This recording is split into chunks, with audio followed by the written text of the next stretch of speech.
L'Italia dell'oncologia, sulla base delle percentuali di sopravvivenza a 5 anni dalla diagnosi, è divisa in due. In Emilia-Romagna e Toscana si sopravvive di più, mentre il sud è fanalino di coda. E sempre nelle regioni meridionali si registra un boom di fumatrici tra le 25 e 34 anni. Sono soprattutto la scarsa adesione agli screening e gli stili di vita scorretti a causare le differenze regionali. È il quadro che emerge dal censimento giunto all'ottava edizione, i numeri del cancro in Italia 2018 dell'Associazione Italiana di Oncologia Medica. Il dato più allarmante è che al nord si sopravvive di più, però l'incidenza è maggiore, è molto più alta, circa il 15% in più rispetto al sud del paese e quindi anche della Calabria che ci interessa in modo particolare.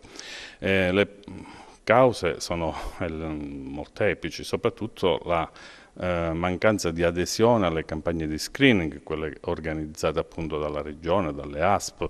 Nel nord Italia, ad esempio in Emilia-Romagna, il tasso di adesione allo screening del tumore della mammella supera ampiamente l'80%, in Calabria l'adesione delle nostre donne è del 30%, quindi questo ci fa capire come le diagnosi non siano così precoci. Quindi l'appello che bisogna fare alle donne ma anche agli uomini, perché il dato veramente più sconfortante in Calabria dell'adesione allo screening del tumore del colon retto è addirittura del 19%, quindi sono dati veramente deludenti.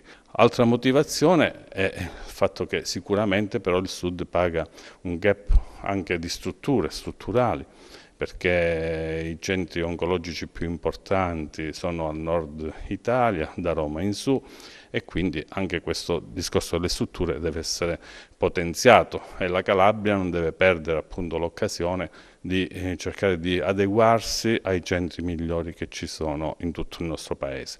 Le professionalità ci sono, ci vuole solo buona volontà e capacità di investire in questo settore.